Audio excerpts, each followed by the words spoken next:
To start with our take on a local story that really has been in the national news a lot lately. Just last month, BYU basketball made headlines when one of their starters, Brandon Davies, was removed from the team for an honor code violation.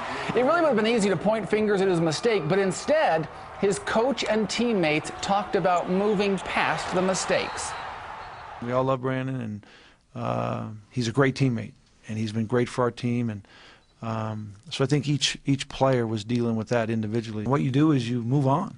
I mean, this is life, and you know, life sometimes you're always expecting a fastball, and sometimes you get a curve. You got to figure out how to hit it. Something that's life, and you make mistakes, and you just got to play through it.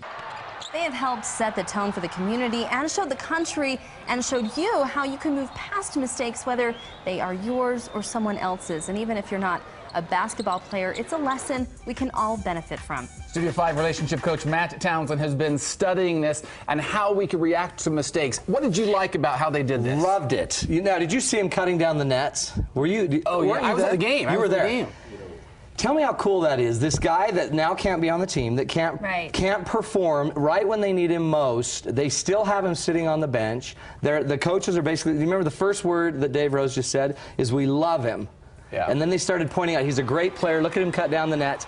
And he got a bigger applause from the BYU crowd than Jimmer did. Jimmer, the all-star, right? So it's a huge, I just think, to me, this is, if you're going to have an honor code, you have to honor when we blow it. And we honored when we blew it, and we took care of him. Can you imagine how bad he must have felt, man, though? horrible. I mean, he probably feels the worst about it out of everyone. He's a sophomore in college. So, I mean, imagine you got to sit on the bench with, what is it, 20,000 people looking at you, wondering what was it you did, and not be totally beat down by that. Amazing. It's amazing. And there's a lot to learn, though, right?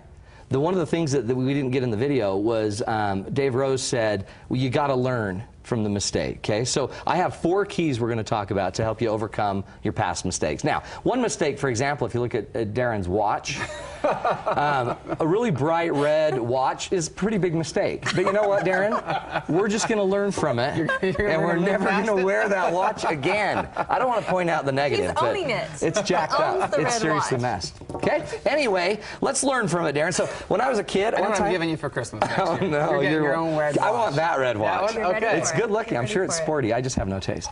So you're supposed to focus on your learnings, not your mistakes. Okay, when I was a kid, I was sitting in my mom's Datsun, and I took the brake off, the emergency brake off. And as a kid, I rolled the Datsun down the driveway, across the street, over the neighbor's grass, into their bushes right by their house. And I was freaking out. I was freaking out. Now, it's since become a huge joke of the family, but when I remember what my mom's saying. She basically didn't make a big deal about it. She says, you know what, we all basically make mistakes. Hope you learn from it so this never happens again. And she moved on right then. I thought I was going to get spanked and disciplined and never get to go play in the car, and I thought the neighbors were going to, you know, hate me. But you know what? I learned from it. Now, honestly, literally, every time I pull my brake on, I think of that. Every time I burn my finger with a cigarette lighter, I think of being burned as a child. I'm learning. The reason we make mistakes, I believe, is to learn. And so to not carry it on in the rest of our lives, you've got to make sure you tie down your learnings. So anytime any of you have made a mistake, make sure you've actually got a clear learning from it. What did you learn?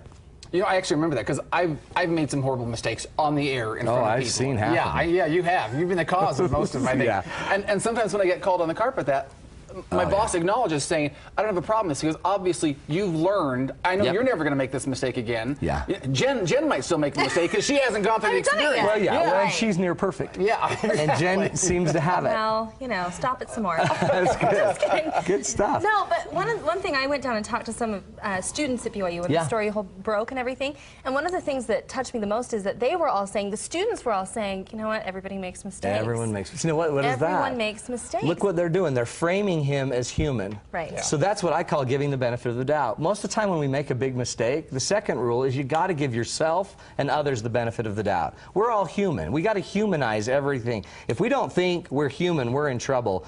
And to give somebody the benefit of the doubt, one of my favorite quotes is, never attribute to malice that which is easily attributed to ignorance.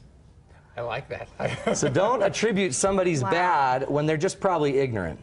You know what I mean? Yeah. And most of us just, when we make mistakes, we always kind of frame it as good or bad, evil or good or whatever. The reality is, when we make mistakes, what we are is human, and most of us make our biggest mistakes in moments of weakness, in moments of tired, in moments of just worn out where you can't take it anymore. If we can humanize ourselves, we're going to move on from this mistake a lot faster, and if I can humanize others, I'll be able to make that. I'll be able to move on faster. Most people don't intentionally go out to be Evil, rude or all that kind of stuff. No. Most of the time, it's just human. stupidity on our part. One of my first things I do with any couple is we try to humanize their activity. They're just normal. Most behavior that's even defective and destructive is just normal.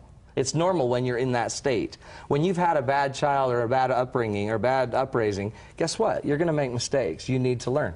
Or you can just sit there and hate yourself the rest of your life. You know, some advice someone told me a long time ago is, how would you like to be judged in life by your very worst mistake? How would you like that to be the thing that people remember? And I think people around the world watched Brandon Davies and just, But don't you all know their hearts people? broke for him. You know people that do that, don't you, Jen? That they can't get over their mistakes. So one key to getting over your mistakes is also telling the healthy story. What's the healthy story? Most of us tell the half story. We never tell the full story of really what happened. Like if I do something stupid, I usually will tell how if I ran into the garage, drove into the garage, I would talk about how somebody closed the garage while I was pulling in.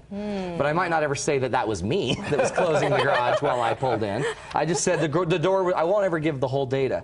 But in order to move on from your story, you want to tell the whole story. I went to that place that one night with those people that I knew I really shouldn't have been with. And I got tired and I did something I shouldn't have done. I drank or whatever, right? So we need to tell the whole story when we're telling the story, because the only way to move on is to fix the whole problem. If you end up only telling, like a lot of people when they break up with their boyfriend or whatever, their girlfriend, they say he was such a jerk, he was so rude, they play the victim, they make him the villain, or they turn into the martyr. Oh, whatever, everyone walks all over me, go ahead. If we want to move on healthy, you've got to say, you know what, I chose to live with or date this guy for a really long time. I felt prompted for a long time to not be dating him, and I was kind of too weak. So I kept dating it. Own it. Own your part of the problem. Then you can let it go eventually. Yeah, if you're accountable for it, then you can internalize that, and then you can help move on from and mistakes. don't ever easier. own what's not yours. Don't ever own something that you really, that's not really your fault. Advice. Right? That's the healthy whole story. Okay? Yeah. And then the last way to move on is to become the change. The number one way I've ever found to get out of the hole you're in is to climb out. You can keep hoping you're going to get out. You can hope something will change. You can hope the wind will blow or the water will fill up the hole and you'll float out. But eventually you might as well just climb out. And so become the change you seek in others. That's a Gandhi quote I love. If you want to no longer be seen as what you've been framed as the sinner or the person that did something stupid, or, you know, the wife, the mother that left her children at school. How rude. If you don't want to be framed by that mistake anymore, then you become the change. Get better at time management, you know, take better care of yourself, make better decisions. You're basically telling me not to blame someone else for the fact that I'm wearing the red watch. In fact, I should take it off and put on a new watch right now. I know 6 people told you not to wear it. And you still wore it, which tells me you're not learning, Darren. I'm staying out of this conversation. Well, we were talking about how ugly it was a few minutes ago. Okay, just